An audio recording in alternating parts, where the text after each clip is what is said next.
প্রায় 1.5 কোটি লোক 2.5 থেকে 3 দিনের মধ্যে ঢাকা ছাড়বে। সেটা একটা বড় ব্যবস্থাপনা, বিশেষ করে স্থলপথ, রেলপথ, নৌপথ সব পথেই মানুষ ঢাকা থেকে গ্রামমুখী হবে 2 থেকে 3 দিনের মধ্যে। এটা একটা বড় চ্যালেঞ্জ। আমাদের যে ব্যবস্থাপনাটা আছে, যোগাযোগ ব্যবস্থাপনা, তার সর্বোত্তম সদ্ব্যবহার আমরা করতে চাচ্ছি, প্রয়োজনীয় ব্যবহার করতে চাচ্ছি।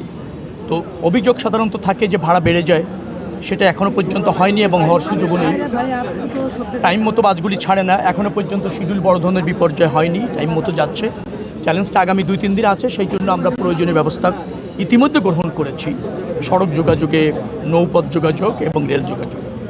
তো আজকে আমরা সায়দাবাদ বাস স্ট্যান্ডে আসলাম, এর আগে ফুলবাড়ি থেকে বাস স্ট্যান্ডে গিয়েছিলাম। ভাড়া নির্ধারিত হারেই নেওয়া হচ্ছে, ঠিক আছে। এখনও পর্যন্ত যাত্রীর চাপ মাঝারি, ব্যবস্থাপনা যা নেওয়া হয়েছে যথেষ্ট বলে আমরা মনে করছি। সড়কে বাস স্ট্যান্ডে ধরেন বেশি ভাড়া যাতে নিতে না পারে, যাতে এখানে নিরাপত্তাটা নিশ্চিত হয়, সেই জন্য আপনার পুলিশ কন্ট্রোল রুম আছে, আমাদের বিআরটিএর থেকে একটা কন্ট্রোল রুম করা হয়েছে। এখানে সিসিটিভি দেওয়া হয়েছে, সার্চ লাইট দেওয়া হয়েছে রাত্রে, যাতে সবাই একটা নিরাপত্তা বোধ করে এবং নিরাপত্তা নিশ্চিত করতে পারে আইনশৃঙ্খলা রক্ষাকারী বাহিনী এবং আমাদের যে সুপারভিশন আছে মন্ত্রণালয় থেকে। পাশাপাশি আমরা আরও যেটা করেছি সেটা হচ্ছে ভিজিলেন্স টিম আছে, আমাদের আরও মনিটরিং টিমও একটা করা হয়েছে, যে ভাড়া যাতে বৃদ্ধি না পায়, নিরাপত্তা যাতে ঠিক থাকে। ম্যাজিস্ট্রেট আছে, এখানেও আছে, স্টেশনগুলিতে আছে, হাইওয়েতে আছে। অবাক হবেন যে এর আগে 9 জন ম্যাজিস্ট্রেটের নেতৃত্বে 9টা মোবাইল কোর্ট কাজ করতো। এবার আমরা আরও 15 জন ম্যাজিস্ট্রেটকে এনে প্রায় 24টি মোবাইল কোর্ট পরিচালনা করছি।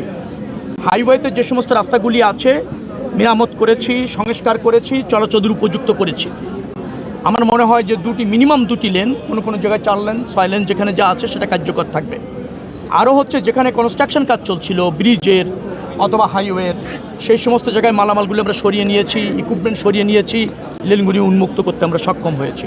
পেট্রোল পাম্পগুলি 12 দিন, অর্থাৎ ঈদের আগে 7 দিন, ঈদের পরে 5 দিন পর্যাপ্ত তেল নিয়ে 24 ঘন্টা খোলা থাকবে, সেটা আমরা নিশ্চিত করতে পেরেছি। তো এভাবে আমাদের সব শক্তি আমরা প্রয়োগ করতে চাচ্ছি, সব সম্ভাবনাকে কাজে লাগাতে চাচ্ছি। বিশেষ করে হাইওয়ে পুলিশ, স্থানীয় পুলিশ মানে জেলা পুলিশ যে জেলার উপর দিয়ে যাচ্ছে, মহানগর মেট্রোপলিটন পুলিশ, জেলা প্রশাসক, টিএনও সবাই এ ব্যাপারে সজাগ আছে, যাতে যাত্রীদের কোনো বিড়ম্বনার শিকার হতে না হয় এবং তারা যাতে কোনো দুর্ভোগের মধ্যে না পড়ে যায়। আবার কোনো জায়গায়, বিশেষ করে যমুনা টোলের ওখানে আমি সেতু বিভাগের সাথে কথা বললাম, ওরা পর্যাপ্ত পানি, খেজুর ইফতারের টাইমে বা ইফতার সামগ্রী রেখেছে, যাতে প্রতিদিনই কয়েক হাজার লোককে তারা ইফতার বিতরণ করতে পারে পরিস্থিতির কারণে, সে ব্যবস্থাপনা আমরা রেখেছি। আপনার যেটাকে বলা হয় হাসপাতাল, আশপাশে যে সমস্ত হাসপাতাল আছে, কেউ হঠাৎ করে চলার পথে অসুস্থ হয়ে যেতে পারে, সে প্রাথমিক স্বাস্থ্যসেবাটা যাতে পায়, অ্যাসিস্ট্যান্টটা যাতে পায়, সেটাও আমরা নিশ্চিত করেছি। আমরা মনে করছি যে একটা ভালো ঈদযাত্রা মানুষ স্বস্তিতে আরামদায়কভাবে এবার অন্তত উদযাপন করতে সক্ষম হবে।